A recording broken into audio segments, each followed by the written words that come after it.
Maplewood City Council meeting.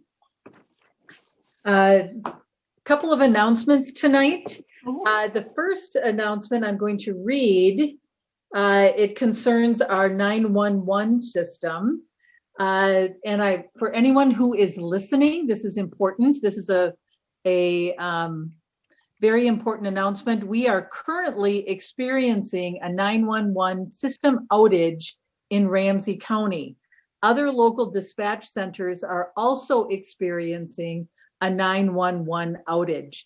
If you have an emergency, please call the following number: 651-767-0640. I'll say that again, 651-767-0640. If you have an emergency in Maplewood or in Ramsey County, and if there are any other updates during the meeting, we will announce that as well. So on to our meeting. Couple of announcements. We just finished our Economic Development Authority meeting, and we finished our final approval for the Hy-Vee project. There's an awful lot of activity going on over on White Bear in the old Rainbow site. And if you haven't heard already, Hy-Vee is coming to Maplewood, and they are going to be taking over the Rainbow grocery store. They're also going to be putting in a liquor store, and they're also going to be adding a gas station convenience store, a new building that they're going to build out on White Bear. We're going to be adding an additional stop light on White Bear Avenue to facilitating entrance into that Maple Ridge Center. And so it's really pretty exciting. Maplewood is going to have its very own Hy-Vee. I want to thank staff for all of the hard work that they put into this. I know that this project, I think we've been talking about this for the last at least 18 months, and it's finally coming to fruition. I know that there are Hy-Vee construction trucks over there, and they're working already. And so this really is a very exciting time for the city of Maplewood. And I just want to pass that along. The council has done all of the work in terms of the approvals, but really the legwork on this has come from staff, specifically Jeff Thompson, Mr. Martin, City Manager Coleman, Assistant City Manager Mike Sable, our City Attorney Ron Beatty. And if I'm leaving anyone out, I'm very sorry about that, but you folks have really done a fabulous job. And I think that it's a real testament to the, I think the future of Maplewood, that Hy-Vee took a look at us and said, that's exactly where we want to go. So that really is a wonderful announcement. And council members, thank you for all your hard work going through all of these materials. We've been working on this, as I said, well, this discussion started 18 months ago, but I think the council approval started back in June. And as far as I know, last time I talked to Mr. Thompson about this, Hy-Vee is planning on opening in the spring. Mr. Thompson, is that still the projected grand opening? Mayor, that's correct. Okay. I can't wait. Springtime is going to be an amazing time. So I'm looking forward to that. And with that, council members and all those listening and staff, let's do the Pledge of Allegiance. I pledge allegiance to the flag of the United States of America and to the republic for which it stands, one nation, under God, indivisible, with liberty and justice for all. Ms. Sint, would you please do our roll call for us, please? Councilmember Juniman. Here. Councilmember Knutson.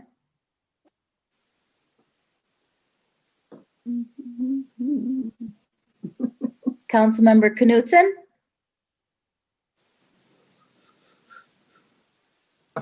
Here. Councilmember Nevlet. I did a Juniman. Oh, Councilmember Nevlet. Here. Councilmember Smith. Here.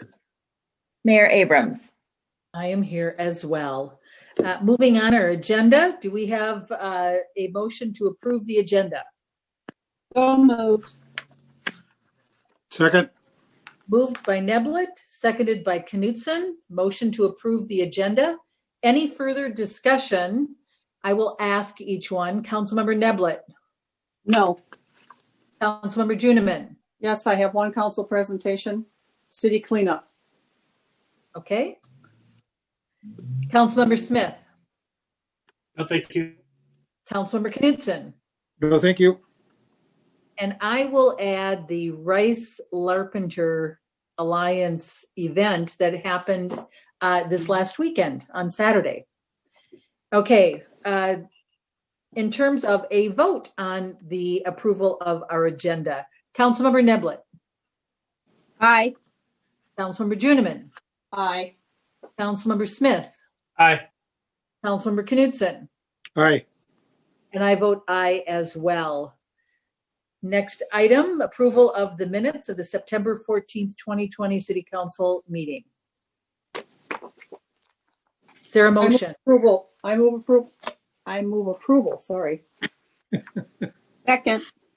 Moved by Juniman, seconded by Neblett. The motion to approve the minutes of the September 14th, 2020 City Council meeting. Any further discussion? Hearing none. Councilmember Neblett, how do you vote? No. I mean, aye. You're asking for the vote, right? Yes, I'm asking for the vote. Okay. I'm sorry. Yes. Aye. Okay. Thank you for that clarification. Councilmember Juniman, Aye. Councilmember Smith, Aye. Councilmember Knutson. Aye. And I vote aye as well. Moving on to appointments and presentations. Administrative presentations. City Manager Coleman, the council calendar update. Thank you, Mayor, members of the City Council. On our upcoming council meeting on October 12th, we will have assessment hearings for 3 of our street improvement projects for next year. And also, we will be looking again at the Wood Spring Suites conditional use permit. In addition to that, I'm not aware of any other topics or concerns of interest from the City Council, but we're here to help if there's anything you would like from staff. Okay, thank you very much. Council members, is there anything that you would like to add to our update under council comments? Councilmember Neblett, No, thank you. Councilmember Juniman, No, thank you. Councilmember Smith, No, thank you. Councilmember Knutson. No, thank you. Okay, then moving on to council presentations. Councilmember Juniman, you wanted to talk about the city cleanup. Yes, this is in this very odd year, we're still having a rather major city event, the fall cleanup. It's a little different than usual. However, from October 5th through 30th, people can arrange with our trash hauler, Republic Services, for a pickup of bulky items at a reduced price. So you call them directly. And then the city is sponsoring a shredding event on Saturday, October 10th, in the 1902 building up the hill from 9 a.m. to noon. That's October 10th. Thank you. Thank you very much. And I wanted to just comment briefly on the Rice Larpen Tour. That's kind of a TOUR. It was kind of a play on words. It was an outdoor event, socially distanced, that happened on Saturday between the hours of 3 and 7 over at the corners of Rice and Larpenteur. And council members, you all know that we are part of the alliance with Maplewood, Roseville, St. Paul, and Ramsey County. And I have to say, I was over there for, probably 3 or 4 hours. It was quite an event. It was really nice to see a successful outdoor event. There was a little bit of rain every once in a while, but not very much. It was quite a festive event. People were socially distanced.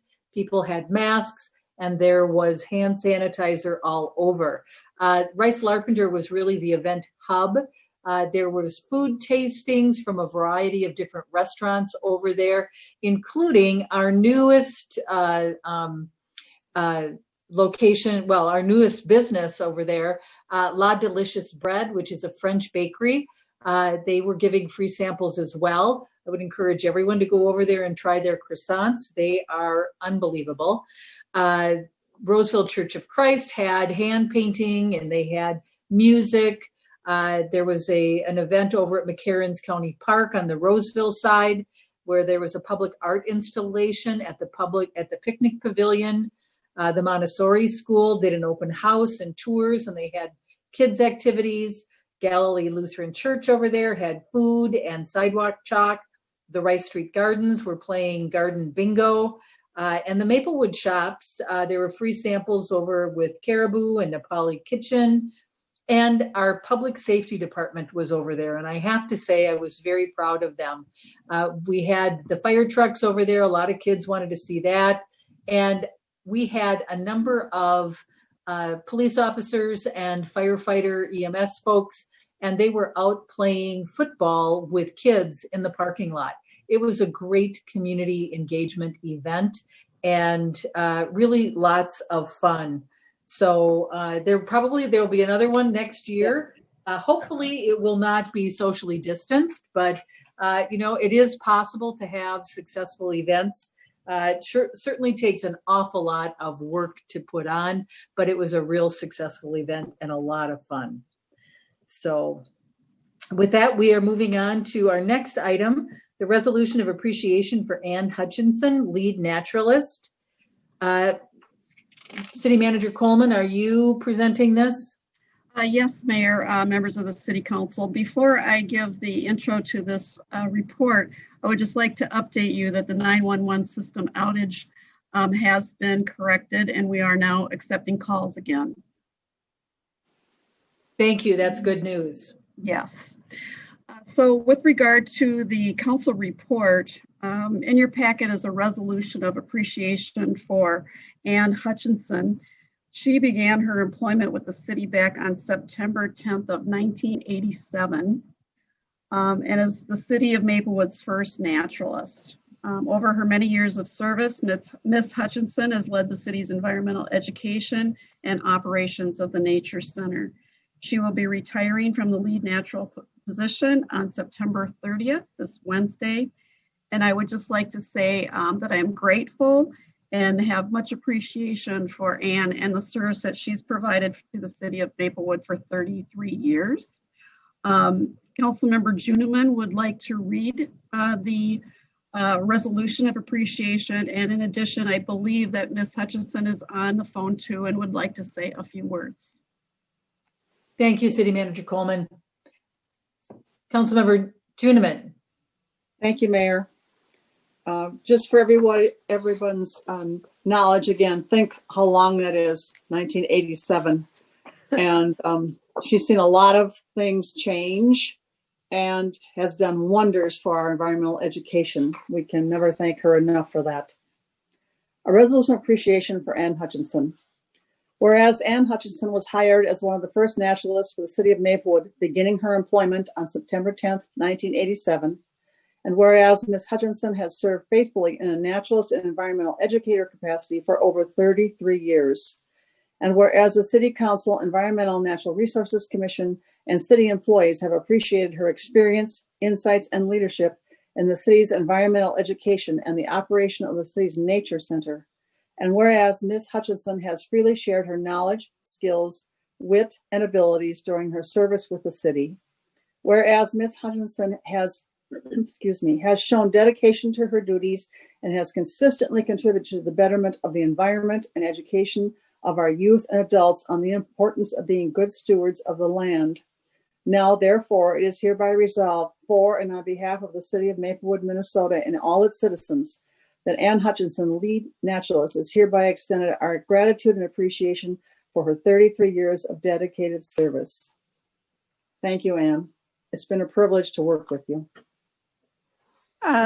Member Juniman. Ms. Hutchinson. Yes. Oh, is it my turn to speak? Yes, it is. Thank you. Thank you, Mayor, councilors, and City Manager Coleman. I appreciate the resolution very much. I would it's been a wonderful 33 years, and I appreciate the opportunity to work for the city of Maplewood in this capacity. I would like to say, however, that it was very much a team effort from the many naturalists that work at the Nature Center, including Oakley Besants, Carol Gurnis, and Karen Wackel. Between their years of service, 18, 14, and 19 years of service to the city, and they helped coordinate, do many things for the city to help the sustainability of the city, including managing the Edgerton Community Garden and being a volunteer coordinator, managing invasive species education program, and of course, Karen's secretarial support for all of the programs. Nature Center staff over the years provided and implemented many environmental programs, from pollinator protections and education to helping manage the various open space neighborhood preserves throughout the city. I just did a really quick estimate of people that we've touched over 40 years of service, and it's a low estimate of 10,000 a year, and that equates to over 400,000 people that we have touched and tried to educate over these years. In addition, we have planted over 60,000 perennials throughout the city rain gardens with the help of thousands of local students. So I just wanted to share that, and I hope that the City Council will continue its support of environmental education as we move forward.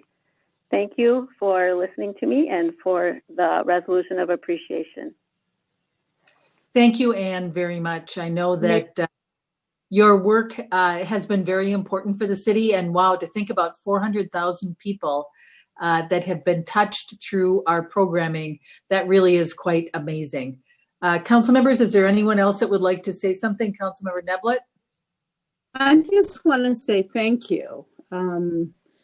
Thank you for all of your service to the citizens of Maplewood and citizens who came from other parts of the state, and your staff. And I wish you well, but thank you very much. Thank you, Councilmember Neblett. I appreciate your kind words. Thank you. Councilmember Juniman, you've already spoken. Do you want to say anything else?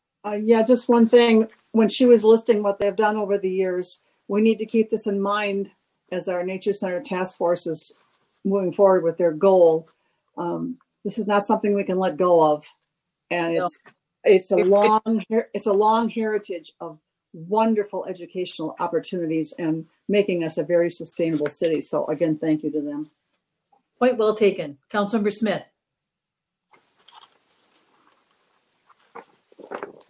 Sorry about that. Anne, thank you so much for your service and all you've done for the city. I mean, it's we have such a special place that we live in. You're such a big part of making it that way. So thank you for all of it, and I wish you all joy in your retirement. You deserve it.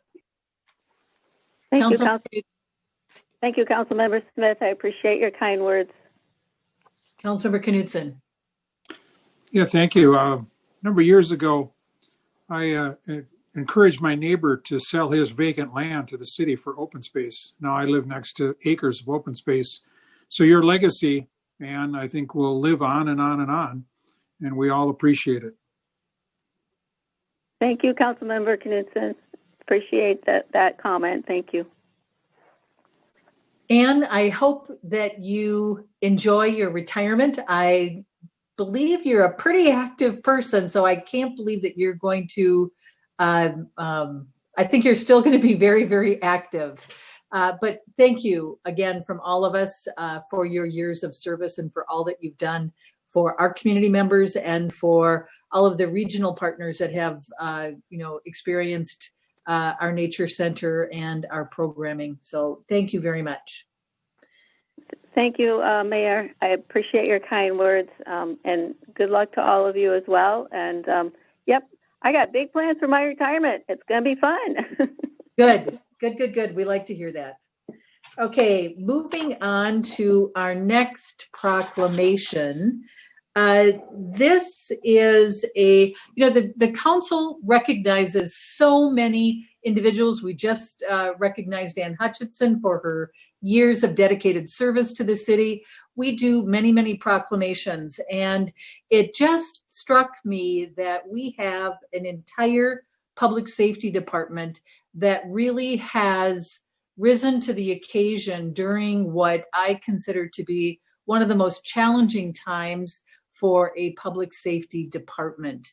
And it struck me that as a mayor, I wanted to bring before the council a proclamation recognizing and acknowledging our Maplewood Department of Public Safety for all that they have done. You know, so many people, if you just look at very recent time, they've been recognized by the St. Paul Area Chamber of Commerce.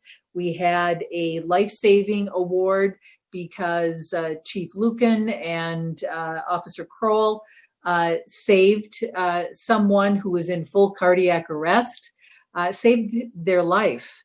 And so despite all of the challenging times that we're in, where officers have to wear masks and PPE, and the social unrest that has experienced, that we've all experienced as a result, well, coming from after the death of Mr. Floyd. And it's a very challenging time today to be working in public safety. And based on what I saw over at the Rice Larpenteur event on Saturday, I saw a number of uniformed public safety employees who were out engaging with our community. They were throwing footballs with kids, and they were actively engaged, and they continue to come to work every day and put on that uniform. And these are really tough times. It's very stressful to be in public safety today. And so I wanted to acknowledge that. And I brought this to staff as an idea that I'd like to do a proclamation of appreciation for our Maplewood Department of Public Safety. So what I'd like to do is read the proclamation, and then I'll do a round robin and ask each one of our council members to weigh in. Whereas the professionals in the Maplewood Department of Public Safety put on their uniforms and have the courage to act selflessly and bravely in the face of danger every shift. Whereas the professionals in the Maplewood Department of Public Safety go above and beyond to proactively solve problems and to create community partnerships. Whereas the professionals in the Maplewood Department of Public Safety have performed admirably during the recent pandemic and the social unrest that followed the death of George Floyd. Whereas the Maplewood Department of Public Safety invests in a variety of professional development that includes advanced CPR and medical training, de-escalation training, and crisis intervention training. Whereas the Maplewood Department of Public Safety has created a variety of programs to improve the quality of life for the Maplewood community, including the Senior Roadshow, an excessive nuisance call ordinance, and the mental health outreach team. Whereas the Maplewood Department of Public Safety has taken an innovative approach to improve hiring of non-traditional candidates that better reflect Maplewood's diversity, which has led to a 125% increase in the police department's hiring of women and people of color. Now, therefore, it is hereby proclaimed for and on behalf of the city of Maplewood, Minnesota, and its citizens that the Maplewood Department of Public Safety, which includes police, fire, and EMS personnel, is being extended our gratitude and appreciation for your professionalism and dedicated service in these challenging times. I move approval of the Public Safety Proclamation of Appreciation. Second. Moved by Juniman, seconded by Neblett, the Proclamation of Appreciation for the Maplewood Department of Public Safety. Any further discussion? Councilmember Neblett. Is there any comment that you'd like to add to what? Oh, yes. I was going to ask, is this where we're supposed to talk? You know, I I have such appreciation for our public safety department. And we've come a long way. And I just believe that the Maplewood Public Safety Department is an example of a department that does protect and serve the community. And it takes time. But we've been on this journey since 2016. And the seeds were planted. And now I believe that we have the fruit, if you will. I'm really proud of the work that they do. I'm just really proud of the work they do. And I wish them well. And I always think about them when they are out on the road and wish and hope for their safety, that everybody comes home every night safely. And just really thank you for this hard job that you all do. It is much appreciated and often not acknowledged. So, but thank you. Thanks, Mayor. Thank you. Councilmember Juniman. Thank you, Mayor. Yeah, what she said. I too, it's a sense of pride for the entire city, I believe. And certainly for me as a council member, when I think of all the wonderful things they do in the community. And yes, I believe that every one of them puts on their uniform and all the stuff that hangs around their waist every morning or every afternoon with the total intention of protecting and serving all of us. And I do believe that they are dedicated to that. And in these tough times, some days that can't be easy. So I think it's up to us to let them know as often as possible what a good job they're doing for us and how much we appreciate, how thankful we are, and that we know we are probably better off than a lot of other places. And it's because of them. So we thank them. Thank you for that. Councilmember Smith. Indeed, I think Councilmember Neblett really hit it on the head. But, the kinds of things that we have done in Maplewood don't just happen. The kind of, I think, evolution we've made over the last 4 years in public safety and culture shift, I think, really is because these great people do the work to make that happen every day, because they want to be part of a great organization and they want to be part of a group of professionals who are dedicated and kind and respectful and thoughtful and disciplined in their approach. And to build that culture, it takes everybody. And just so proud of our team and what they've accomplished, and particularly in light of all the challenges this year, they just keep rising to the occasion. So thank you. Thank you for that. Councilmember Knutson. Yeah, I had a great opportunity with the EMS task force to get to know these individuals and to see their talent. Everything that's been mentioned, I fully agree. But one of the things that's really important is these are great managers. The planning and the execution of all these projects and stuff is just amazing. I am a healthcare consultant in the senior world, and I'm paid to come up with all kinds of new ideas, and I can't keep up with these guys in Maplewood. They come up with incredible ideas on how to create community health. So here. Thank you very much. Chief Nadeau, I see that you are on the call, and certainly this proclamation of appreciation, is from the top down to every single officer that works in our public safety department. And so, Chief Nadeau, I'm going to give you an opportunity to respond. Would you make sure that everyone is aware of this proclamation? Because it really is, as you can tell, this really is heartfelt. This is one of the most challenging times, and we acknowledge that as the City Council. And we are very proud of what you and everyone that works in the department, on behalf of all of our residents, what they're doing in our community. Chief Nadeau? Well, thank you, Mayor. And I just have to say that I'm incredibly grateful that you and our city council has taken the time to acknowledge all of the hard work of the men and women in Maplewood Public Safety.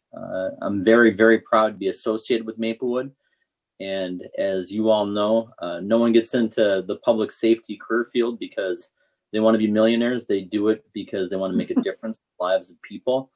And these last several months or last maybe 9 months have been incredibly challenging. And I know that day in and day out, our folks continue to show up. They're community focused. They're continuing to be out there building relationships, trying to make sure that it's the best, safest, most connected community it can be, in spite of some really challenging circumstances. And I know that the appreciation from our citizens, and they've been very generous with us. The appreciation from the council goes a long way. I have to admit that during this meeting, I've been messaging with Mr. Folds about whether or not I can get an audio recording to play for our public safety staff, just so they can hear your words. I think that they're important. I think that they're impactful. And we are going to continue to go out there and do the great work of building relationships in our community and making sure that Maplewood is a great, safe place. But again, my heartfelt thanks to the council for your kind words and your support. It certainly makes a difficult job very worthwhile and meaningful. So thank you to everyone. Thank you, Chief. And please thank everyone in the Public Safety Department for everything that they do for us. We really appreciate it, and we formally acknowledge it tonight. So, Mayor, yes, Mayor, Councilor Juniman. thank you. Before we move on, I think I misstepped, or we all did, I guess. We did not adopt the proclamation of appreciation for Ann Hutchinson. So I think we need to just backtrack for a moment. And Okay. I would like to move approval of the resolution of appreciation for Ann Hutchinson, the lead naturalist for 33 years. Second. Moved by Juniman, seconded by Neblett, the motion to approve the proclamation for Ann Hutchinson. Sorry about that. Point of order. Councilmember Neblett, how do you vote? Aye. Councilmember Juniman. Aye, thank you, Mayor. Councilmember Smith. Aye.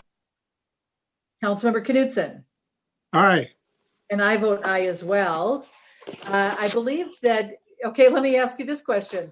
Did we vote on the proclamation of appreciation for the police department or for the Yeah. public safety? No, department? we had the motion. No. A second. We haven't. Yeah. Okay, sorry about that. It happens to everyone. Yep. Yes, it does. I told you. Has this been a long night already or what? Yes. Yeah, and there's still plenty more work Yeah, to there do, is. but this is really heartfelt and Thanks for sure. you know, we just it's very unique. So I think we've all had our discussion time. How do you vote on the proclamation of appreciation for the Maplewood Department of Public Safety? Councilmember Neblett. Aye. Councilmember Juniman. Aye. Councilmember Smith. Aye. Councilmember Knutson. Aye.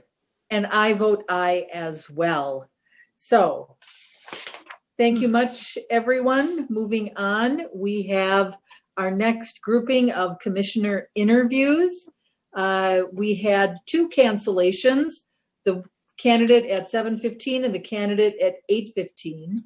So we are ready to start with candidate Tyler Hamilton, who is interested in serving on the Environmental and Natural Resources Commission. Council members, let's still do that same order that we used during the workshop. Mr. Hamilton, are you on the line?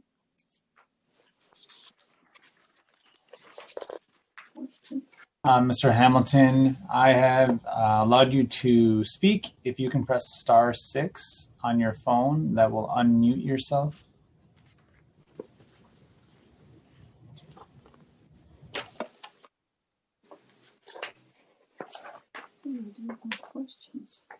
There we go.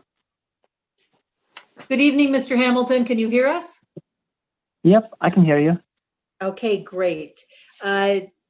welcome to the City Council meeting, and thank you for your interest in the Environmental and Natural Resources Commission.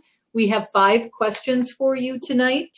I can tell you that your application was included in our council packet, and we have all had an opportunity to review it. And so I am going to turn over the first question to Councilmember Neblett. Thank you, Mayor. Welcome, Tyler. Question number 1.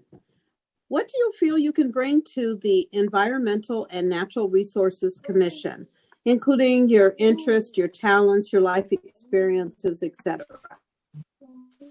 For sure. Well, I suppose starting off, I have a lot of experience helping people in resolving their barriers, where I work as a leader at Amazon, working with my coworkers, organizing with them, especially in such a diverse workforce. I mean, really to the extent I have been gradually learning words and phrases, primarily in Somali, but also some other languages. Especially in a community like Maplewood, where there's so much growth and change happening, being able to make sure we don't allow any barriers like that to get in the way of our residents and the services and things they want to access is very important.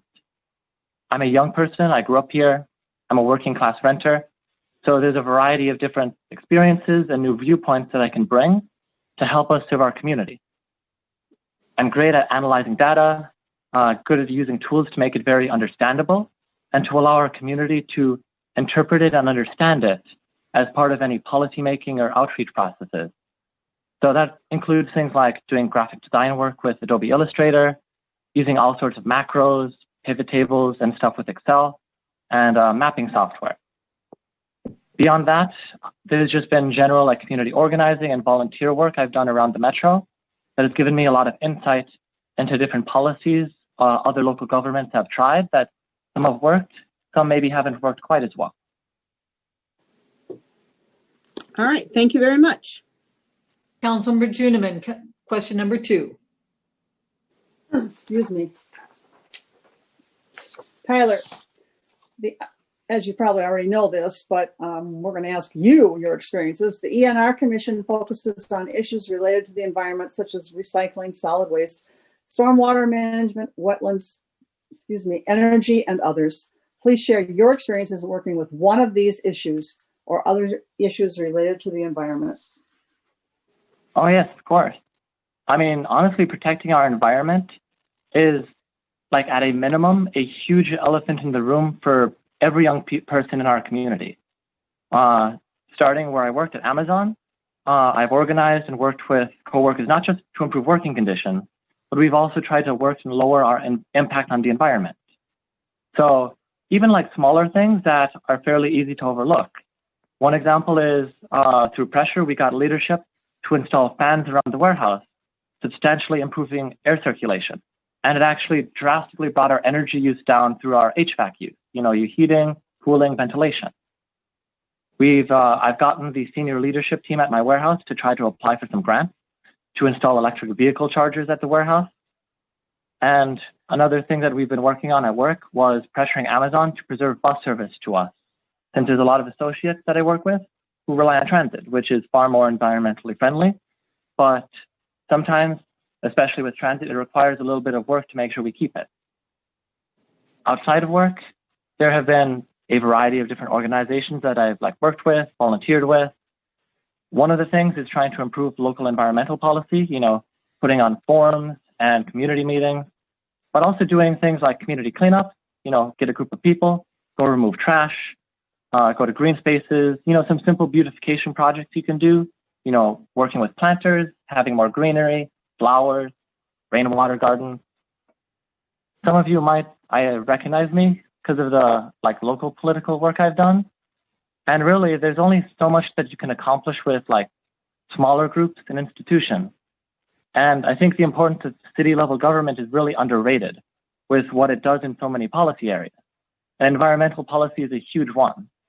And that's why I want to use some of my expertise to serve my community in a larger institution, like with city government. Thank you. Councilmember Smith, question number 3. Thank you, Mayor. The City of Maplewood tries very hard to balance development and property rights with the protection of our natural resources. Where do you see your interest or concerns in the process of balancing these interests? It may be a little counterintuitive, but development doesn't always have to be at odds with protecting our environment. That largely will depend on where it happens and what form it takes, but having thoughtful policy for zoning and development is good environmental policy. A lot of the development that we're going to have in Maplewood in the future is going to be in already developed areas, whether that's the Maplewood Mall, near future transit lines, along Viper Avenue, and that offers us opportunities to actually reduce the environmental impact of our existing housing supply and our business spaces, as well as for the broader metro. So it's a little different for greenfield development. Greenfield is generally easier for economic growth because there's fewer barriers in the way, but it's harder to do in such a way that it's a net gain for the environment. There's a lot of trade-offs and opportunity costs. But in currently developed areas, there's more direct benefit. One big example that cities have a lot of influence on is the amount of impervious surface that we have in our community, parking lots and roads and other things. Because the more you have, that's more stormwater runoff that we have to deal with, or pollution going into our waterways, into our drinking water supplies. So if and when proposals, as an example, come to redevelop some strip malls in Maplewood into mixed-use development, those kinds of changes can actually reduce the amount of impervious space because a lot of that surface parking would no longer be required. And because the economics still work out for the developer, that can provide a net gain for our community and our green space and the quality of our public spaces while still allowing that economic growth and development that we need. Of course, denser development, it uses less resources, it uses less energy per capita per person, compared to the alternative of sprawling further out. So hopefully, as our community continues to change, allowing some of that infill housing will mean that every unit of multifamily housing that we build in Maplewood, that's one fewer unit in a subdivision somewhere in Woodbury that's paving over pristine wetlands or rural areas. So hopefully, there are definitely situations where it's very difficult to reconcile the two. But if we're deliberate and we're thoughtful in how we approach it, development can be a tool to protect our natural resources.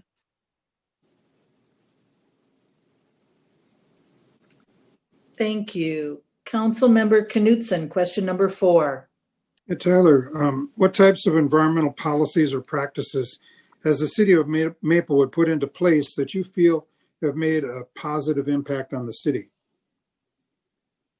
Well, there's certainly a variety of them. There's all sorts of efforts, planning efforts that the city has conducted ever since I've been interested in politics, 6-7 years ago, and even long before that, about housing and transportation. So here's a couple of specific ones. So the Living Streets policy is a good example.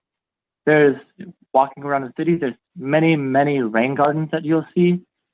Wonderful for filtering and absorbing stormwater. It beautifies our community. You can ask any of our residents. Some of the newer infrastructure, some of the newer medians that are put in, if they prefer some of the concrete medians that we put in decades ago versus some of the planted ones that are more recent, and they will always choose the green median. They're simply better for our community. Single-sort recycling, something that's nice about Maplewood, makes it easier for working people to recycle here in Maplewood. There's a couple of worries that I have, simply because in the news there have been issues at processing plants due to cross-contamination between certain materials. But overall, increasing recycling is a very useful, important thing for our environment and for our community.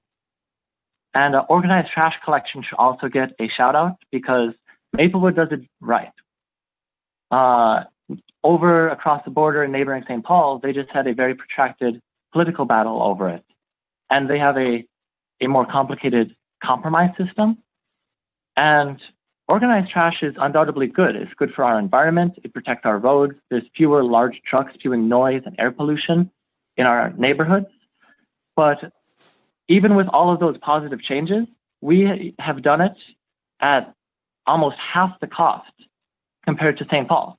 And honestly, that's amazing. That is a really good job that we've done. So those are a couple of examples.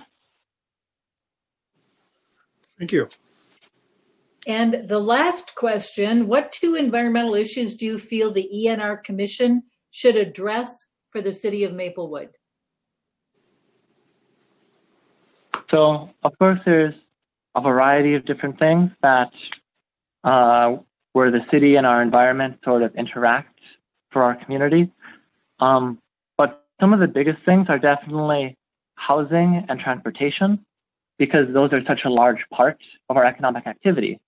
That means not only do most people spend most of their income on those, but those have some of the largest impacts on our environment. In terms of housing, I think one thing that other cities, both near us and around the country, have implemented recently that has been successful is legalizing accessory dwelling units. There's no direct financial cost, only a zoning change. The second sort of component of that is transportation. So America's #1 source of greenhouse gas emissions is now transportation. And having non-automotive alternatives like transit is a big part of that. There's 2 things that are fairly low-hanging fruit that we could do to improve access to transit in our community beyond more service, which would be having more locations where our residents can get and fill their Metro card, because it's very difficult. You have to go downtown, or you have to try to go to a Cub Foods, assuming they're open, to try and get them. Even though some Cub Foods are open 24 hours, they don't always have staffing in the specific area you would get your transit card. So if we could have more locations for Maplewood residents to try and get bus cards, that would do a lot to help improve access to our transit system. And the other part of our transportation network that won't require too much in terms of investment would just be better bus stops. A bus shelter at a stop or some signage and information costs fairly little compared to a lot that you'll see in public works projects, whether it's city level, county level. So investing in our bus stops would be a very good way that we could get bang for our buck in improving access to our transit system so that more people can have a more sustainable form of transportation they can use to do their daily business. Thank you very much. I've been telling all of the candidates that we have scorecards and we have to submit our scores to city staff by Friday, and the commissioners will be announced next week. Thank you for your interest in the Environmental and Natural Resources Commission, and thank you for your time tonight. Absolutely. Thank you. Our next candidate is Stephen Tode. I'm not certain I pronounced that correctly. Is he on the line? Mayor, yes, he is. I've just allowed him to speak. Good evening. Hi, this is Steve. Stephen. I'm sorry if I mispronounced your last name. Could you pronounce it for us? It's Toddy, and no problem. Okay. Thank you, and welcome to the City Council meeting. You are interested in serving on the Environmental and Natural Resources Commission. We have 5 questions for you, and we'll start with Councilmember Neblett. She's asking question number 1. Thank you, Mayor. Welcome, Stephen. What do you feel you can bring to the ENR Commission, including your interests, talents, life experiences, etc.? So what I would bring, so I have a background in environmental engineering. I did my master's degree at the University of Minnesota. So I've got a background in environmental engineering, and with that, I spent a lot of time analyzing data. And now for my job I'm an environmental engineer. So it's given me an analytical and pragmatic approach, which I think would serve me well in this role. Excellent. Thank you. Councilmember Juniman, question number 2.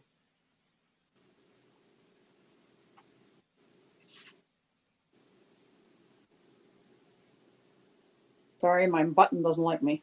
The ENR Commission focuses on issues related to the environment, such as recycling, solid waste, stormwater management, wetlands, energy, and more. Please share your experiences in working with one of these issues or other issues related to the environment. So with my educational background, I have exposure to recycling and solid waste, as well as stormwater management, and then energy problems as well. I'll focus mainly on stormwater management. For one of my master's courses, we worked with the Capital Region's Watershed District to design different treatment options for Como, for the Lake Como, and then gave a presentation to the Watershed District for our final. So that gave me a lot of experience looking at like comparisons of cost to design. Now I realize obviously in this role I wouldn't be doing that, but gave me an understanding to be able to look at different proposals and evaluate them based on how much they're going to cost versus what they're going to do and how to get the most bang for your buck, so to speak. It's a couple of experiences I think worth mentioning. Have participated in greenhouse gas inventories at work, helped out with that. And then I've been a member of the community garden at Edgerton for the last 3 years. So seen that as well. Thank you. Councilmember Smith, question number 3.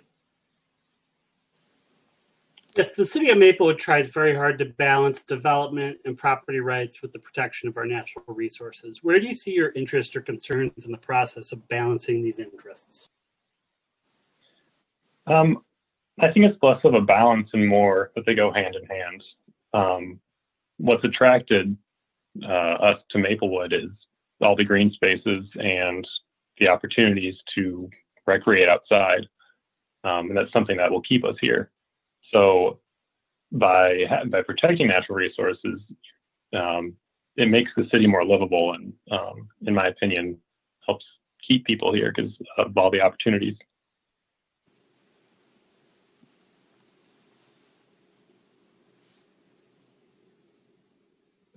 Thank you. Councilmember Knudsen. Thank you, Mayor. Stephen, what types of environmental policies or practices has the city of Maplewood put into place that you feel have made a positive impact on the city? I'll start with the one that has made the biggest positive impact on me. I've really enjoyed having access to the community garden. We're in a townhome, don't have a yard. And being able to get outside and garden has been really nice. And especially this past summer with the pandemic, having a way to get outside has really been nice. I think the rainwater gardens are a really good way to make a difference, but then also get the community engaged. So you need community buy-in to really make these changes happen. And when you can start with a small project, in some cases it's like a rain garden, that's also pretty. That will encourage people to be more supportive and get more involved.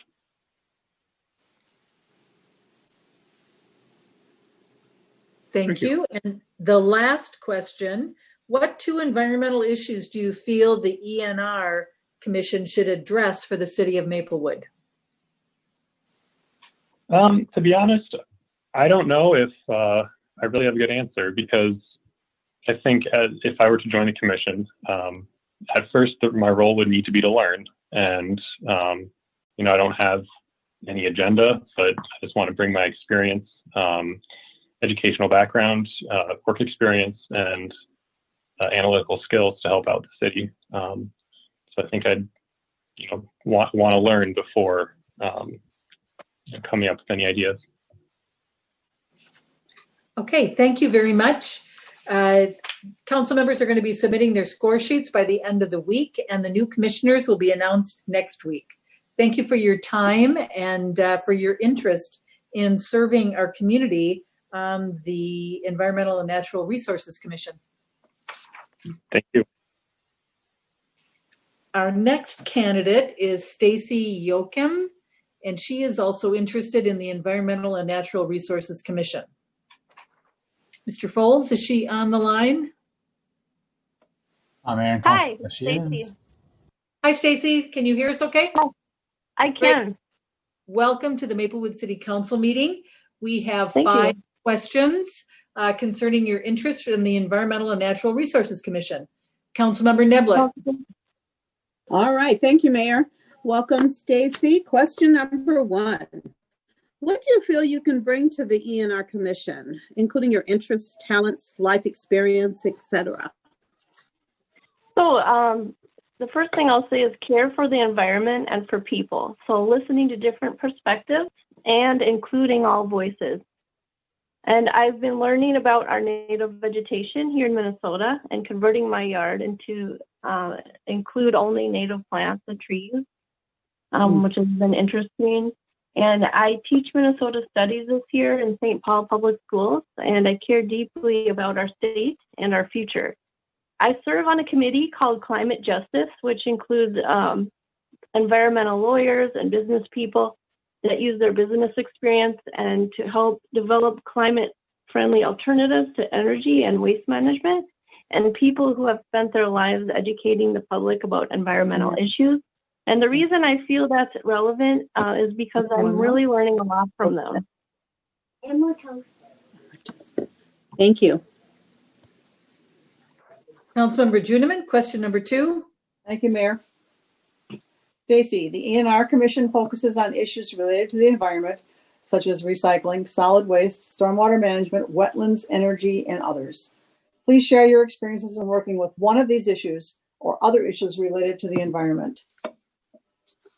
I have a social studies license in Minnesota, which means I have taken courses in ecology and geography. I have taught human geography. I teach my children and I learn with them at various nature centers we have here in Minnesota, including Tamarack, Carpenter, Harriet Alexander, the Sherburne Wildlife Refuge, and the Maplewood Nature Center. I understand the carbon cycle and the importance of plants, insects, and animals, and I am interested in examining our part in the ecology of our planet and in understanding the ecological changes that we are causing. I care about protecting our resources because I understand their value is not something we put a price tag on yet, but that is coming. And we should begin to think about that now in regards to how this young generation is going to think about us because they care. And the future is going to include those things that are externalities now to be our most valuable resources. Oxygen, healthy water, and soils will be a normal part of the global economy. Thank you. Councilmember Smith, question number 3.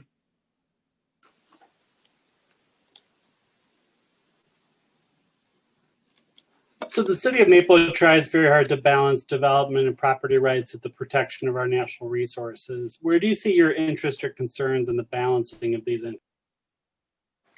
So I am a property owner in Maplewood, and I have a responsibility to care about our shared ecological future.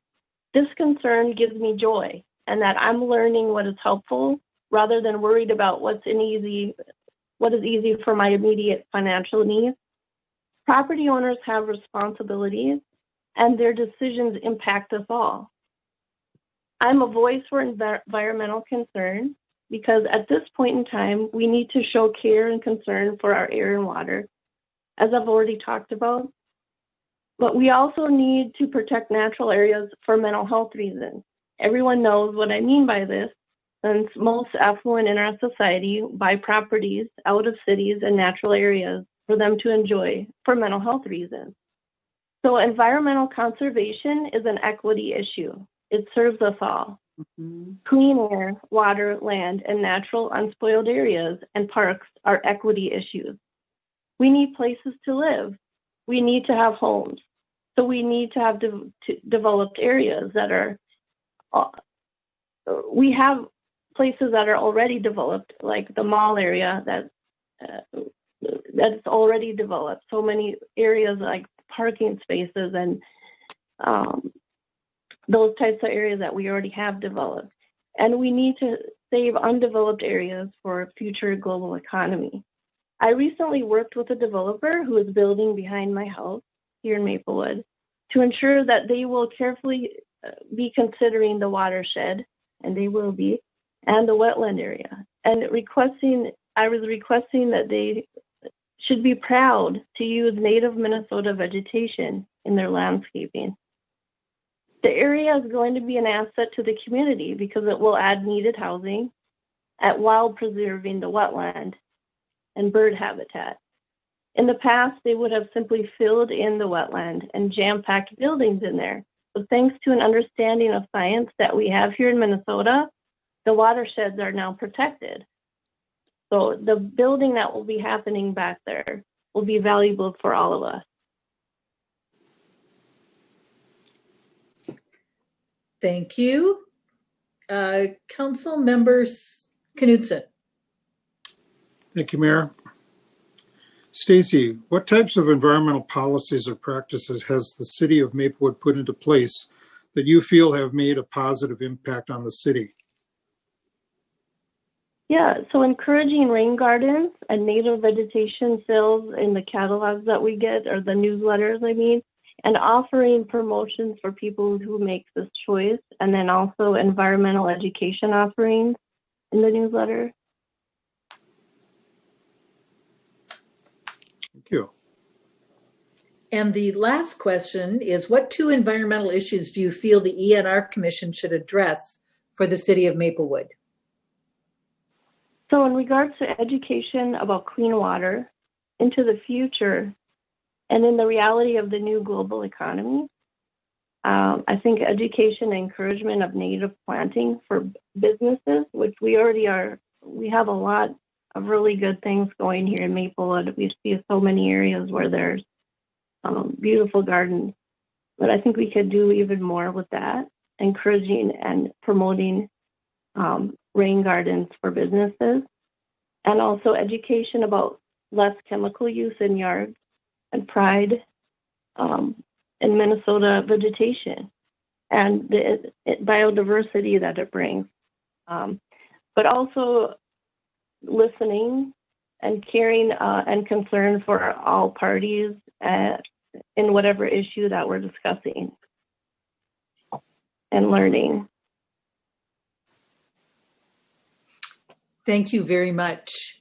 That concludes our questions. If you've been listening, we are going to be scoring all the candidates, and we have to have our sheets turned in by the end of the week, and the new commissioners will be announced next week. I want to thank you for your time and your interest in serving on the Environmental and Natural Resources Commission. Thanks. You bet. We have next, we have Kayla Dozer, and I believe there was a change. I want to confirm this. Kayla, are you on the line? Yes, I'm here. Is Dozer the correct pronunciation? Yes, that is correct. Okay, and I understand that you had originally put down Environmental and Natural Resources Commission and Heritage Preservation Commission. Are you interested now in only the Environmental and Natural Resources Commission? Yes, that is correct. Okay, so council members, we will use the same questions for Environmental and Natural Resources Commission. Kayla, welcome. And Councilmember Neblett, you have the first question. Thank you, Mayor. Kayla, what do you feel you can bring to the ENR Commission, including your interests, talents, life experience, etc.? Hi, so my husband and I got married and moved out to Maplewood 4 years ago with our dog, Stella, and we really love it here. I grew up, and so I really want to make sure that I keep this place someplace that I want to continue to grow up and have children in a safe and environmentally friendly town. I grew up in an environmentally conscious household, you know, everything from composting, recycling, but my parents also instilled in me a really great, at a young age, knowledge and appreciation for the world around me. My dad always taught us to pick up garbage on our walks and runs, and even as an adult now, it's not uncommon for me to come home with pockets full of garbage, which I wish I didn't have to do so much in Maplewood, but it still feels like I can do a little bit even on my daily runs. I worked in DC as a congressional intern for a few summers, and so I have a real passion for getting involved in local issues. And this really just feels like a great way for me to start to get involved in my community now that I've been here for a few years. Thank you. Councilmember Juniman, question number 2. Thank you, Mayor. Kayla, the A&R Commission focuses on issues related to the environment, such as recycling, solid waste, stormwater management, wetlands, energy, and others. Please share your experiences in working with one of these issues or other issues related to our environment. So I currently work at 3M, and over the past several years, I've worked on various projects at 3M, whether it's air purification or energy conservation projects with things like our window insulator kits, and working with some of the analytics behind that and why we do what we do, and some of those types of things, and working with our manufacturers to make sure that we're making everything as environmentally conscious and sustainable as possible. My husband and I were part of the U of M composting pilot a few years ago here in Maplewood, and we really enjoyed that pilot, and we really hope that we can continue to compost in Maplewood and also to make composting accessible and easy for everyone in town. As a supply chain analyst at 3M, I bring experience in working cross-functionally with team members, and I can bring everyone along with a clear and concise communication and kind of bridge gaps between different groups of people. And I thrive in a team environment, and I also love to learn, and I love to teach others, and I love teaching others, especially about environmental issues or just the world around us. Thank you. Councilmember Smith. The city of Maplewood tries very hard to balance development and property rights with the protection of our natural resources. Where do you see your interest or concerns in the process of balancing these interests? So we moved out of the city in search of more green and open spaces for our dogs, for example, and walking paths and all of those good things, the lakes nearby. And while still being near enough to stores, work, and other local businesses, my concern is really that sometimes development comes at the sake of the environment, whether it's destroying trees, wetlands, or anything like that. And the parks and the green open spaces is really what drew us here. So I would love to see how we can work with larger companies or developments or local businesses, and or even really to draw more small local businesses to Maplewood, while still keeping the environment in mind, whether it's adhering to more green building standards or solar panels, building more preserves, or not building over preserves and parks, or really increasing just the number of trees planted, any of that, as long as we can figure out how to bring businesses to Maplewood, while also maintaining our great green areas. Thank you. Councilmember Knutson. Thank you, Mayor. 4. Kayla, what types of environmental policies or practices has the city of Maplewood put into place that you feel have made a positive impact on the city? Definitely the community gardens and our neighborhood preserves. We live right near Spoon Lake Preserve, and it's so nice to be able to just walk outside our house and see this lovely lake and parks that are maintained, and take advantage of that, especially having a dog. And hopefully kids one day will be able to enjoy it as well. And I'm also impressed that Maplewood has been working to meet their sustainability goals with the support from the Green Step City program.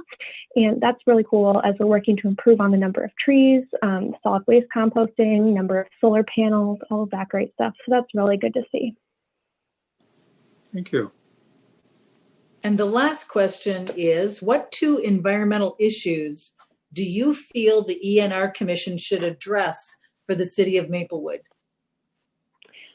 I think we need to look at encouraging and promoting renewable energy sources, and also reducing the energy load here in Maplewood.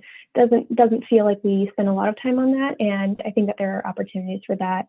And something else, I just want to make sure that we have great, safe, and green spaces for parks and more preserves for kids and adults to enjoy that are accessible to all, while also making it accessible to get to those parks, whether that's the new walking trails or cycling paths. One of the things I wish we had in Maplewood were more sidewalks to walk or bike to some of the local businesses in town, which I feel like that we're lacking, which would also help cut down on some pollution from cars, as we can help to cut down a little bit on some of the public or some of the transportation.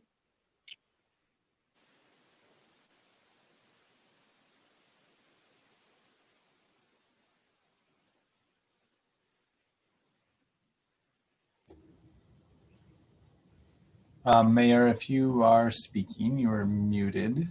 Yes, I was. Thank you, Michael Foltz. You keep us all honest on this. Yeah. Okay. Thank you, Kayla, for your interest in serving on the Environmental and Natural Resources Commission. We will be completing our scorecards and turning those in by the end of the week, and the new commissioners will be announced next week. We want to thank you for your participation and your interest. Thank you. Mayor, this is Melinda.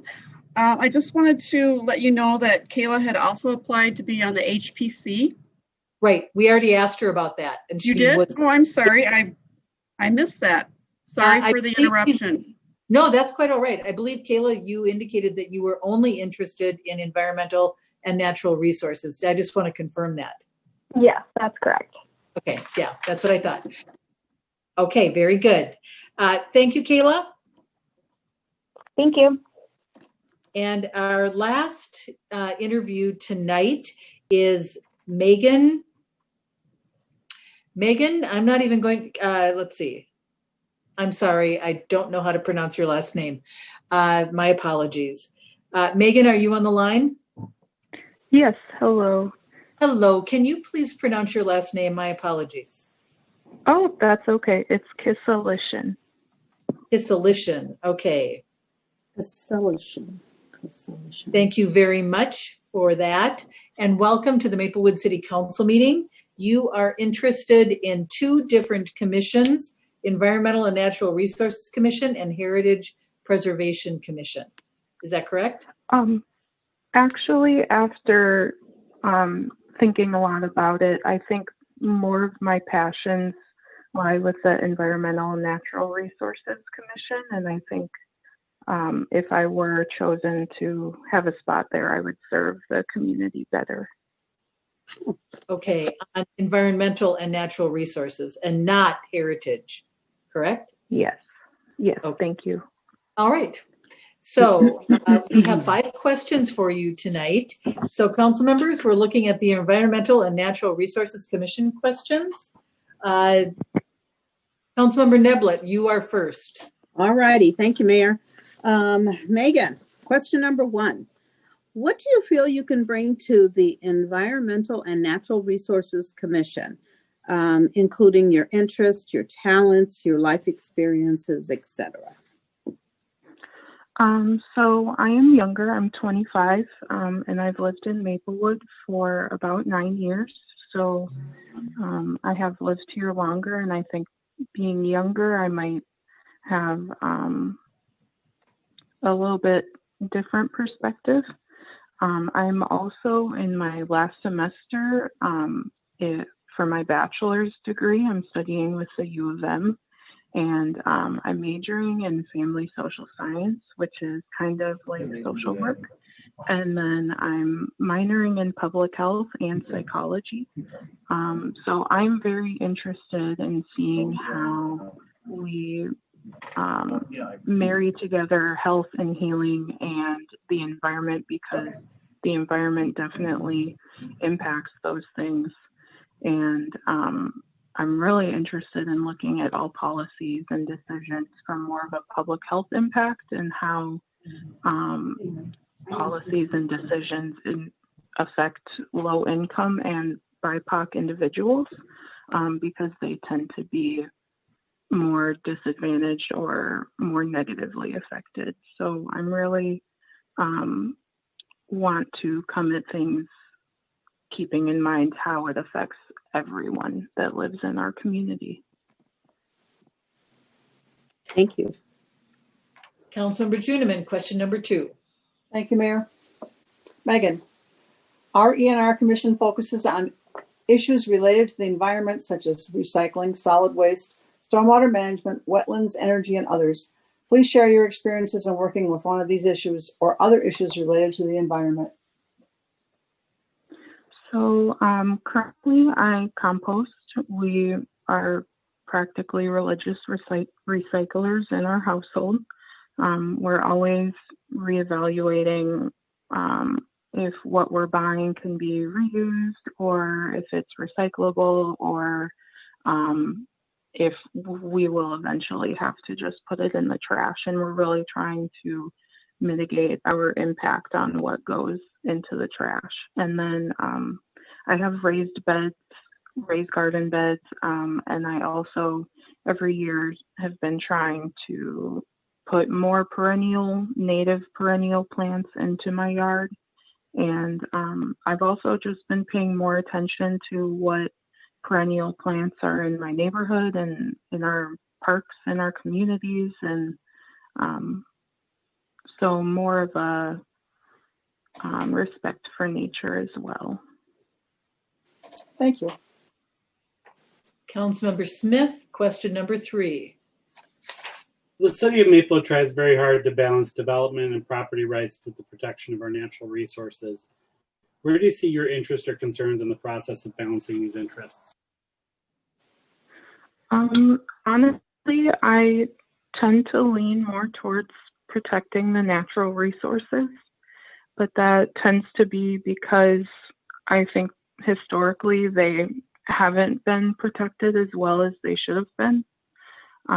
That being said, I understand that we are trying to bring businesses into Maplewood. We are trying to develop and revitalize things. And I think for me, it would be more on a case-by-case basis on what effect did something have on the environment versus what positive outcomes would we derive from it. Thank you. Councilmember Knutson, question number 4. Thank you, Mayor. Megan, what types of environmental policies or practices has the city of Maplewood put into place that you feel have made a positive impact on the city? So I really liked the Energize Maplewood campaign. And I also really like what the city has done with clarifying language and policy when it comes to urban agriculture, with chickens and sheep, and just in general promoting urban agriculture and people having gardens in their yards. I'm also really interested in seeing what comes from the climate adaptation plan. I think that will give the city a lot to either move forward on or things that we should pay attention to and so forth. Thank you. And the final question is, what 2 environmental issues do you feel the ENR Commission should address for the city of Maplewood? So overall, I think the city of Maplewood does a lot, and I think they're doing things good, but I would be really interested in seeing how residents feel, or seeing what residents feel like they need help with in order to be more eco-friendly and eco-conscious citizens. And then maybe the climate adaptation plan would kind of give more input there as well. I also think too that we need to add more community gardens to Maplewood, like the city of Maplewood. I know we have a number of them kind of adjacent to and around Maplewood, but I think we need more in the city. And I know this is adding on a third point, but I really would like us to see more attention put towards cleaning up our watersheds and keeping our bodies of water clean and healthy, because that's really important, especially I think in the years to come. Thank you very much, and thank you for your interest in serving on the Environmental and Natural Resources Commission. We will be scoring the candidates and submitting our scorecards by the end of this week, and our new commissioners will be announced next week. So thank you very much for joining us tonight. We really appreciate it. Thank you. Have a good evening. Council members, that is our last interview for our commission vacancies. You have your scorecards, and just a reminder, they need to be returned to Lois Knutson by the end of the week. Mayor, what are we doing about Lou Aurelius? City Manager Coleman, do you want to respond to that? Sure. That's really up to you, council, whether you feel like you have enough qualified applicants to move forward, or if you'd like to schedule her for a meeting on the 12th of October. Mayor? Yes, Councilmember Juniman. Thank you. I think we should probably attempt to at least to interview her. She has a long history in Maplewood, and the fact that she's interested is a plus for us. So someone with that much history who is interested, I think we should at least interview her. Mayor, I wanted to let you know that Lois Knutson will be sending out revised score sheets tomorrow, which would then take Emma off of the score sheets. I would suggest that maybe while you still have a fresh memory, you go ahead and rank the HPC candidates, and then if you'd like, we can certainly bring her back for an interview on October 12th. Council members, let's hear what other people have to say. Councilmember Split.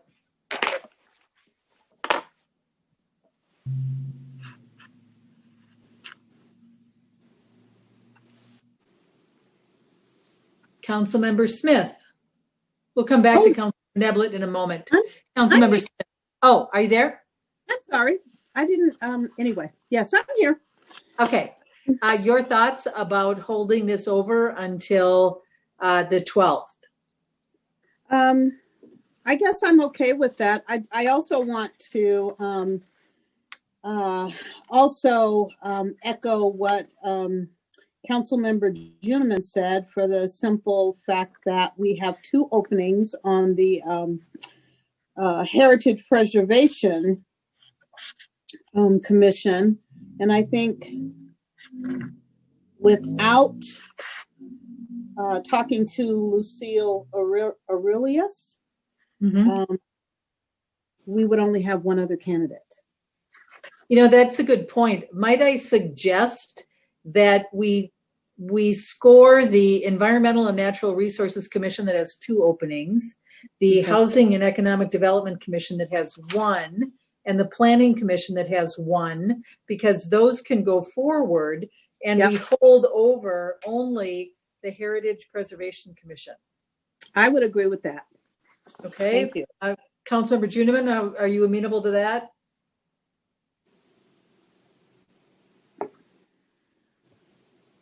We score everyone. Sorry, good idea. Okay. Councilmember Smith. Yes, Mayor. I'm wondering, do we want to hold over just the one seat of the HPC and award the other seat? No. Councilmember Juniman, you can wait your turn. Wait one second. Interrupt. You bet. Okay. Point well taken, Councilmember Smith. Councilmember Knutson, what do you think? I'm okay with either option, I guess. I do want to hear from Lou Aurelius. Known her forever. She's a good person. So. Okay. I guess I feel most comfortable holding over just the Heritage Preservation Commission and not making a decision on that until we interview the other candidate. But we go forward and score the other commissions that we have before us. City Manager Coleman, do we need to take any other action other than just kind of a recommendation or can you help us out a little bit? Yeah, I mean, sure. the process. Certainly, Mayor, members of the City Council, you do not need to take any other action this evening. I think your directive to go ahead and score the other commissions is a good one, and we can process those, and you can do those appointments on October 12th. And then we will see if Ms. Aurelius would like to come in on October 12th to meet with you. And if she declines, I will certainly let you know tomorrow that she's not interested, and then you can continue to score. So I'll give you an update as soon as we touch base with her about her intentions. Okay, fair enough. I think that's a reasonable way to address it. Okay, then moving on to the next agenda item, the consent agenda. Is there a motion on the consent agenda? We have 7 items there. So moved. Second. Moved by Neblett, second by Knutson. Motion to approve the consent agenda. Is there any further discussion? Councilmember Neblett. No, thank you. Councilmember Juniman. No, thank you. Councilmember Smith. No. Councilmember Knutson. No, thank you. Okay, then let's vote. Councilmember Neblett. Aye. Councilmember Juniman. Aye.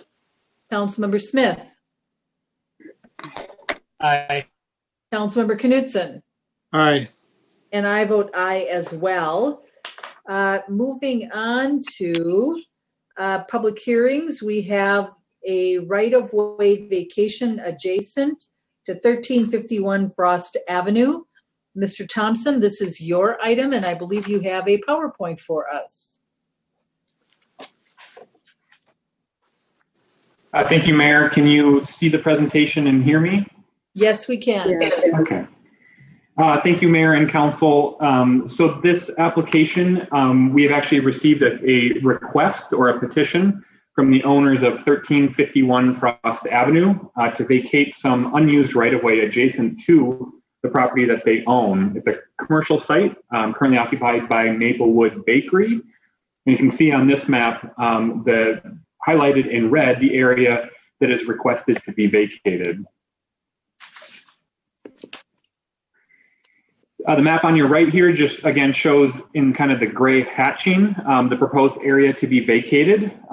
It's an unused area of right-of-way today. It connects Frost Avenue to Clarence Street, and there are currently no public roadways. There are no public utilities or any other type of public use occurring within this right-of-way.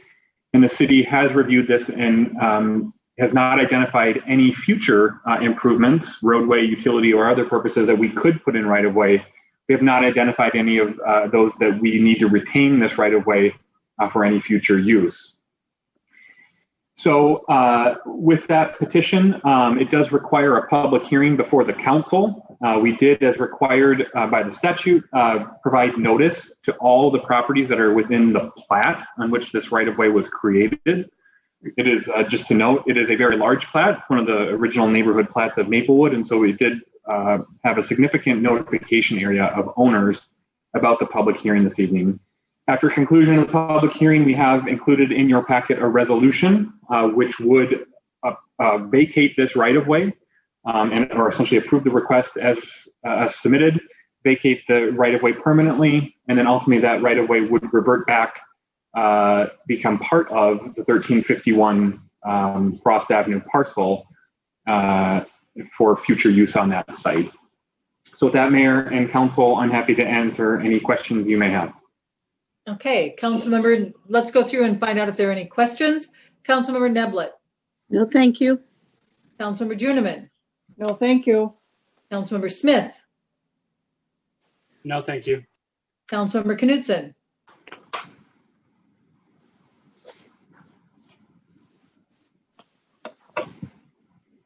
Councilmember Knutson. No, thank you. Okay. And I don't have any questions. It's interesting that it's actually called Curve Street. Kind of a little historic fact there. But I have no questions either. So at this point, Mr. Thompson, we have no questions. So I will, at this point, open the public hearing. Mr. Folds, is there anyone who is that you can see that is listening in, who is someone we need to check on as to whether or not they want to speak to this motion? Good afternoon or evening, Mayor. There are 3 callers that have called in. I do not know if they wish to speak, but as we mentioned earlier, we will ask each one of them if they would like to make public comment. Okay. So caller with the last 4 digits of 6982, Would you like to give public comment on this item? And as a reminder for all callers, I can allow you to speak, but if you would like to unmute yourself by pressing *6. I am 6982 and I am not calling about this one. Okay. Thank you. Thank you. Caller with the last 4 digits of 7647. 7647. Would you like to give public comment on this item? And just a reminder, *6 to unmute yourself.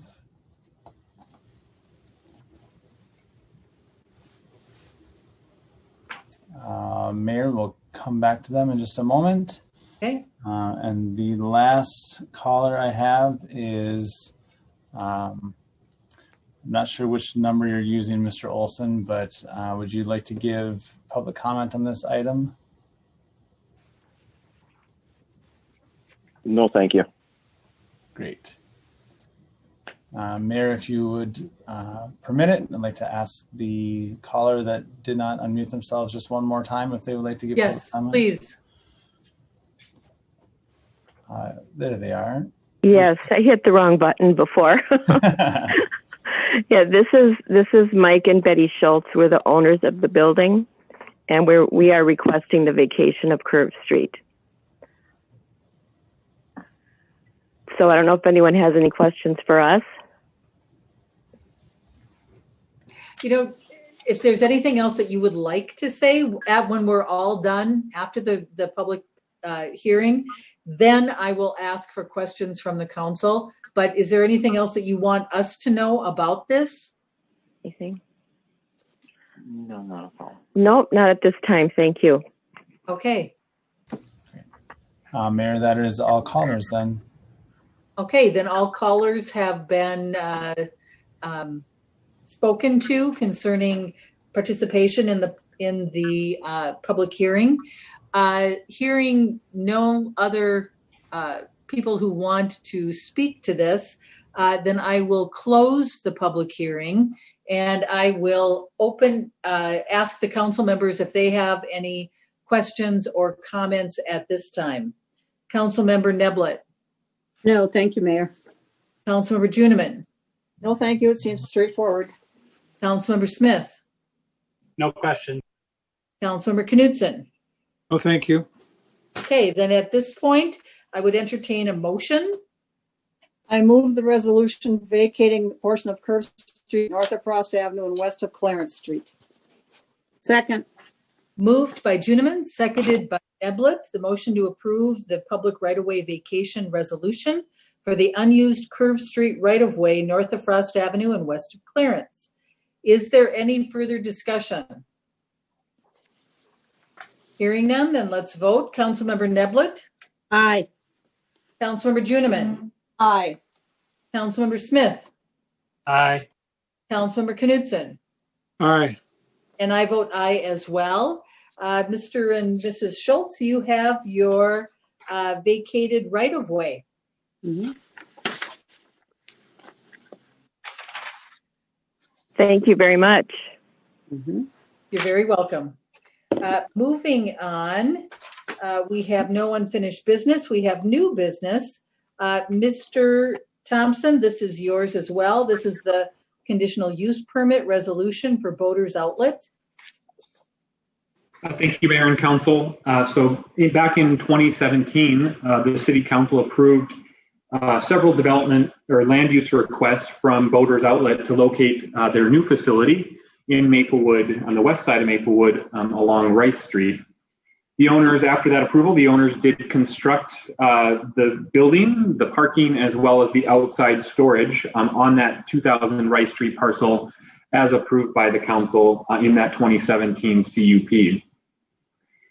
The business is now experiencing a greater need for outdoor storage of boats. And so they have come to an agreement with the adjacent property owner to the south, which is occupied by McCarran's Pub and Grill at 1986 Rice Street, to lease a small portion of their property, highlighted in purple on this map, to slightly expand their outdoor storage yard for boats. because it's on a separate parcel of land, it does require a new conditional use permit from the city to do outdoor storage on the 1986 parcel. Just some quick details on the storage area. It'd be about 8,000 square feet, so about 200 feet by 40 feet in total size. It would be of the same material in terms of the surface. They'd have a rock surface on the ground for the boat storage, and then would be surrounded by an 8-foot fence. It'd be a privacy fence on all sides that have public views to ensure that that storage yard is screened from public views. And again, this is consistent with what has been required and has been in place on the Boaters Outlet property itself for their current storage yard. The mention requires a new conditional use permit. The public hearing was reviewed by the Planning Commission at their last meeting. They did not have anyone appear at the public hearing, and they did unanimously recommend approval of the conditional use permit that includes the same conditions of approval that were in the current CUP on the Boaters Outlet property. As with all CUPs, the council will review this within 1 year, just to ensure that the project has been constructed and operated consistent with those conditions that are included in that draft resolution. So with that, we are recommending approval and included the resolution in your packet for your consideration tonight. Thank you, Mr. Thompson. Council members, are there questions? Councilmember Neblett. No, thank you, Mayor. Councilmember Juniman. Yes, Mayor, thank you. Is the applicant aware of and have they agreed to the engineering department's preliminary plan that says they have to stabilize the aggregate and install a membrane closer to the wetland? Mayor and Councilmember Juniman, yes, they are. My understanding is they have talked to both our engineering department, but also the watershed district, have understood what the requirement is and have agreed that they will install everything as required by both our engineering and by the watershed district for our wetland protection. Oh, that's good. Thank you. And I have one more question, and it's kind of more of a general question about the operation. And maybe this new plan will help alleviate it. And I know this time of year and spring are difficult for them because everybody wants to put them away at once and take them out at once. But I did have a couple of calls earlier this spring, and now I noticed something the other day. I do believe the original permit said there would be no overnight storage of boats of any kind on the actual parking lot right next to the building. Is that something that we just allow when they're in the process of, staggering things back in or bringing things back out, or is it something that needs to be checked on? Mayor, Councilmember Juniman, the condition is written so there can be no overnight storage of boats. If that's occurring, we want to make sure that those boats are in fact being moved into the storage yard after hours to comply with that condition. Okay, so then maybe we should, just check on it and remind them now that we're dealing with them right now, and that would probably take care of it. Thank you. Certainly. Councilmember Smith. No questions. Councilmember Knudsen. No, thank you. Mr. Thompson, I just have one question. In terms of the space that they're leasing from McCarran's, does this particular section that they are going to be leasing from McCarran's Pub and Grill, does that do anything to impact the amount of parking that's available for McCarran's? Mayor, it does not. So where they are proposing the outdoor storage yard is behind the current surface lot for McCarran's, and so it would not encumber any of the current site improvements. Okay, I just wanted to confirm that. Thank you very much. Okay, council members, we've gone through our questions. Is there a motion? Where's the motion? Motion to approve the resolution for conditional use permit to allow the exterior storage of boats at 1986 Rice Street for the benefit of the Boaters Outlet at 2000 Rice Street. Second. Moved by Knudsen, seconded by Juniman. The motion to approve the resolution for a conditional use permit to allow the exterior storage of boats at 1986 Rice Street for the benefit of Boaters Outlet at 2000 Rice Street. Is there any further discussion? Hearing none, then let's vote. Councilmember Neblett, Aye. Councilmember Juniman, Aye. Councilmember Smith, Aye. Councilmember Knutson, Aye. and I vote aye as well. Moving on to the last agenda item, the zoning map amendment ordinance, single dwelling residential to double dwelling residential at 680 Viking Drive. Mr. Thompson, this is yours again. Thank you, Mayor and Council. So as you introduced, this is a rezoning request that we have received from the current owner of this property at 680 Viking Drive.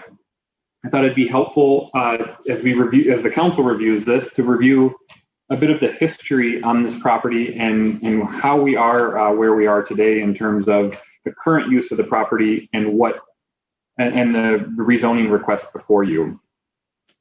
So this home was constructed in 1980, and we have recently reviewed the building permit for when this home was constructed. And at the time in 1980, when we issued the permit, it was constructed as a single family home. And so we reviewed the plans. It was a single family home on the main level. It included an unfinished basement and then two, uniquely, but it did have two attached garages, one on either side of the dwelling unit. But when constructed, it did comply with the zoning of the property, which is R1 single dwelling and permits only single family residential homes. We just note from our review of the history that there was a change in ownership on the property in 1996. And then again in 2004, there was a change in ownership where the current owner, an applicant, purchased the home. He has indicated that when he purchased the home in 2004, it had already been converted and was being used as a two-family dwelling unit. So it had two separate dwelling units within that property. When reviewing all of our permit records, though, during that 1980 to 2004 time period, the city never issued any building permits, so any conversion was done without permits and without approval from the city. And the council may be familiar with and reviewed past legal nonconformities or kind of grandfathered uses, and the city's legal nonconforming regulations only apply to things that were legally created before our ordinance was adopted or changed. And so in this case, it is not subject to our nonconformity regulations because it was not legally created through the issuance of building permits. So as I mentioned, the current owner is the applicant for this rezoning request and is in the process of selling the property. And during the sales process and the inquiry about the sale is when this issue was flagged that the property is currently being used as a double dwelling, which is not allowed by the current R1 zoning on the property. When we approached the city about the issue, when the issue became aware to our current city staff, we did discuss two options with the applicant. The first option being that certainly the home can be converted back to a single family home, and that would then comply with the current R1 zoning. In order to do that, they would need to remove the second dwelling unit and ensure that there is one dwelling unit on the property that meets the requirements of our zoning ordinance today. The second path we did discuss with them is to request a rezoning of the property to R2, and this essentially would just reflect the current use of the property and the previous occupancy that have occurred. And if the property were to be rezoned, it would then make it a conforming property under the R2 zoning. So the applicant did submit the application with under that second path to resolve this issue. It was reviewed by the Planning Commission. They held a public hearing. There was testimony and discussion not only from the applicant, but also one of the adjacent neighbors. And then the Planning Commission itself did have a very extensive discussion and review of the application. And at the end of their discussion, there was a split decision, 3 commissioners in support and 3 that were opposed to rezoning. So with that, they did not make a recommendation to the City Council either way for either approval or denial of this rezoning request. We have included in your packet this evening an ordinance which would rezone this property from R1 R2 as being requested by the applicant. And again, as I've stated, that would resolve the current issue of use on the property and make the property in compliance with our zoning ordinance. I know there's some notes in the staff report just about some background on the purchaser. They have stated that the buyer anticipates that they would live in one of the units and rent the other one out. And that certainly may be the intention of the buyer. There's nothing in this approval that would require that sort of arrangement. So if the council were to approve the rezoning, it would allow 2 units, and there's nothing in our ordinance which would require the owner to occupy one of those units. They ultimately could be both ultimately rented. The only addition to that is that because we have the new rental housing ordinance in place in Maplewood, any rental of units, whether that's 1 or 2 units within this building, would require a rental license from the city. We'd be subject to an inspection to ensure it is up to our housing code standards, as well as some of our public safety requirements. So with that, Mayor and Council, as I mentioned, there is an ordinance in your packet which would approve this rezoning, and I'm happy to answer any questions the council may have. Okay, questions? Councilmember Neblett. Yes. So I find it really interesting that the Planning Commission split on the vote whether or not to recommend this action. But the other thing is, this is such a strange situation to me. And I'm still, and every time I read this, I was just a little bit confused. So just bear with me, Mr. Thompson. So this house right now is situated so that it's a double dwelling, right? Correct. And so the current owner is this the current owner from 2004, or is this a newer owner? Mayor and Council Member, it's the same owner from 2004. Okay. And according to the neighbor, who is very much, what was his words, absolutely opposed to this double dwelling, has anybody looked into what he is saying about what has gone on at that residence? He claims that for this house, various issues, a total of 38 times, 10 times since 2016, the police have been called there. So yeah. Has any of that been looked into? Mayor and Council, we haven't looked into the details of all the police calls around the property. What we have looked into is there was a letter. I believe this issue was flagged to the city in the mid 2000s. Is when the city had received a complaint about, or a notification that this property was being used as a double dwelling. There's a letter in the file that the city took enforcement action and sent a letter saying that the double dwelling was not allowed on the property. There's some notes in the file indicating that the property was then brought into conformance with the ordinance, with no details in the file about how that was brought into compliance. But that's the only records we were able to locate in our files on the code issues for the 2 dwellings on the property itself. Okay.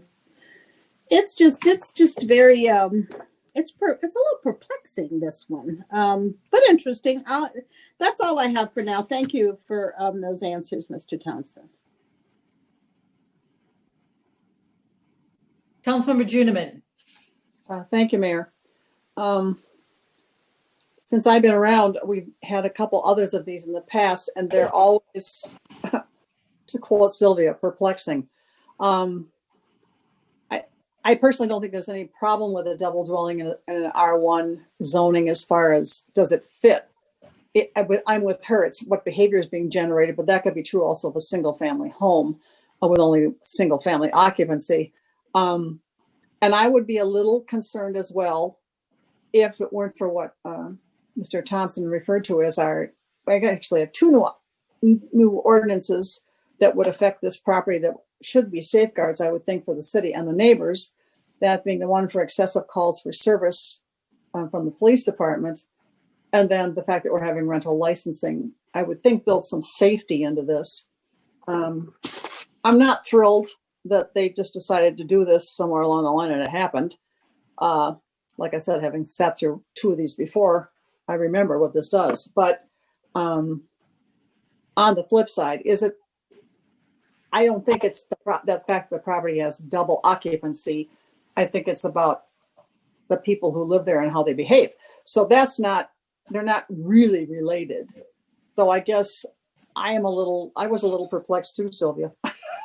But I do wish that people would not just take it upon themselves to think, oh, I think I'll make this into a duplex. I mean, we do have rules for a reason. But if this one has been functioning as such, and we can now solve what seemed to be the one real issue for neighbors, then I guess I don't see that it's a huge issue.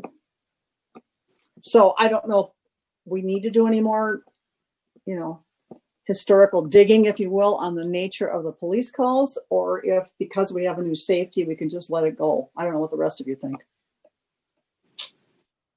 Thank you. Councilmember Smith. I guess I have less issues around the police calls because I agree with Councilmember Juneman. I mean, it's whether it's one family or 2 families living there, there's kind of the same potential for issues. And we also have other tools to deal with that problem should it continue. So, I think we should keep an eye on it and stay in touch with that neighbor if there's issues. We can use the nuisance ordinance or something like that. I guess my bigger concern with this is, are we rewarding or encouraging non-permitted construction with sort of a, go ahead, do it now, ask for permission later approach? This is not a lovely precedent. I want us to set that you can just sort of do what you want and the council will come around on the back end and approve it. So, I also agree it's probably not, going to ruin the neighborhood to rezone this, but it's certainly not the ideal way of going about it. And it kind of bugs me that we're put in that position to have to decide this in this order. But at least they came to us and they're trying to make it right. So I guess that's a positive, but I guess I'm probably supportive, but I don't like it. Thank you. Councilmember Knudsen. Yes, thank you, Mayor. Yeah, I did sit in on the planning commission, and what you all just discussed now is pretty much what the debate was at the planning commission. Did not want to reward basically indifference to policy, indifference to zoning. Yet on the other hand, going forward, we do have rental licensing. We have, again, the compliance issues. The general stalemate they had. I would suggest we probably need to approve this. And again, there was a lot of things that went on that allowed this home to be a duplex, including, I believe, some assessment hearings that qualified it as a duplex. Am I right, Mr. Thompson? Mayor and council, that is correct. Okay. So, I mean, it's part ours and mostly theirs, but I'd recommend moving forward with this. Thank you, Councilmember Knudsen. Council members, I'm kind of struggling right where you are. Kind of leaves a bad taste in my mouth that we would be in a position where we are really, I guess, rewarding or cleaning up bad behavior. Now, the one thing about it is that the bad behavior happened prior to 2004. And, according to the staff report, the assessment for the street improvements was in 2006. So we're looking at something that occurred a very long time ago. And, since then, we have made some great strides, I think, that will definitely monitor and address any potential problems because, since 2016, we have done, well, wasn't it 2018 that we did the rental licensing ordinance? So that is really relatively new. And at least I want to say the nuisance ordinance might have been, and if someone knows the exact year, but the nuisance ordinance about more than 3 calls, that may have been 2016 or 2017. So that we now have tools that we can address any kind of problems that the councils before us didn't have. But I do struggle with that. And I think that that's why I kind of thought that the Planning Commission was unable to come up with a recommendation, because jumping over that hurdle about rewarding bad behavior from, we're now talking more than 16 years ago, it just kind of leaves that bad taste in our mouths. But I think moving forward, we've got the tools to address this. And, I don't like being asked to do this. It's pretty hard to find a reason not to vote in favor of it, because we are making that correction. They were assessed, as a double unit back in 2006. And now I guess I will reluctantly vote in favor of it, but I'm not really thrilled about being asked to do this. Councilmember Juniman, it helped to know that, well, I didn't necessarily like hearing that this has actually happened in the past, but it is very unusual and a little bit troubling. Yes, and Mayor, the last time, the second one that I was party to, we actually refused that one. So it's like a case-by-case basis. The difference with that one is it was a Rambler type house, and it was like, really? How do you do that? I mean, and there was only one entrance. I mean, you've got to admit, this one almost looks like it was set up for some reason. Right. With 2 driveways and 2 garages. Yeah, 2 garages. It kind of looks like a duplex from the get-go. So exactly. I can kind of see even how the street assessment happened. I mean, it's not something, I'm with you. I don't like having to do it, but I just don't see that there's a good way not to. And I do rest on the fact that the other times we've done it on a case-by-case basis, and now we have more tools to deal with it. So, Okay. Thank you, Mayor. Council members, having gone through all the questions, is there a motion concerning amending the zoning map ordinance? I move to approve a zoning map amendment ordinance for the property at 680 Viking Drive from a single dwelling residential R1 to a double dwelling residential R2. Second. Moved by Neblett, seconded by Knutson. The motion to approve a zoning map amendment ordinance for the property at 680 Viking Drive from single dwelling residential R1 to double dwelling residential R2. Any further discussion? Hearing none, then let's vote. Councilmember Neblett. Aye. Councilmember Juniman. Begrudgingly, aye. Yeah. Councilmember Smith. Yeah, aye. Councilmember Knutson. Aye. Thanks. And I will vote aye as well.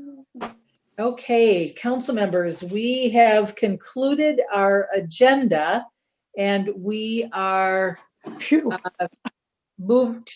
I'm giving you an opportunity for any kind of closing remarks that you'd like to make this evening. Councilmember Neblett. Well,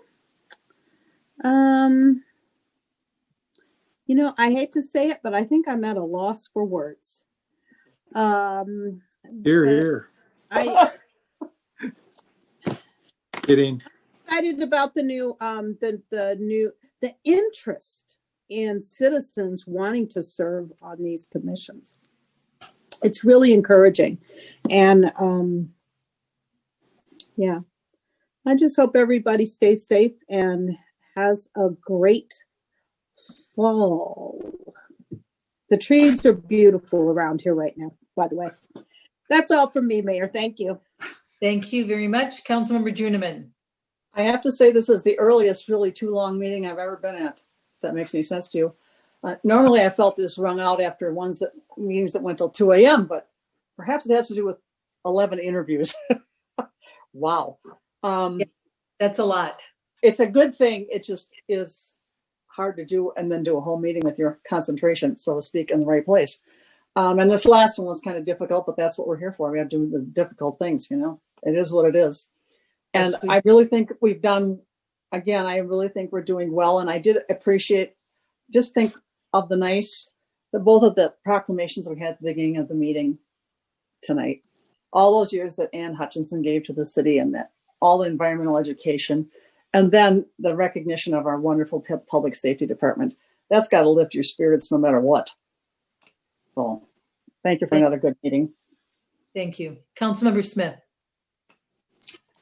Yeah, I think I've had a tough couple of weeks, and I think, as we're dealing with the pandemic and everything else, for those that are isolated and at home and not getting to connect with people as much, it gets hard sometimes. And so I was sort of reminded of that over the last couple of weeks. And I think what's heartening, though, is as we've seen some challenges, and I think as people are getting more engaged into the upcoming election, we're also seeing people get more engaged into public service. And so I think what we're seeing right now with the interest in our commissions is really perhaps a silver lining to some of the clouds that we've been seeing. And, it's been a lot of bad news. But I think that we have to keep looking for those silver linings. And I think it's good to keep looking for the positive, even as we're working through some rough times. Thank you for those comments. Councilmember Knudsen. I'm rather enthused about the people that interviewed for these commissions. Seems like a good mix of very young generation, very talented people that want to serve. I think that is a credit to Maplewood. Overwhelming kind of interest in parks, recreation, open spaces, and then real actionable stuff with transportation and planning.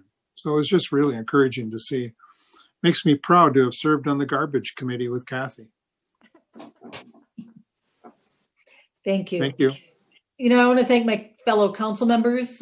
Yes, I think going through 11 interviews in one evening is exhausting. But I have to say that this is going to be really difficult to score commission candidates. We have some really talented people that live in Maplewood that are committed to wanting to serve in our community, and that's just inspiring. And we have Councilmember Smith, in response to your comments, these are very challenging times, and looking for that silver lining. I'd like to look at, we've got development happening. We've got a high V coming to Maplewood.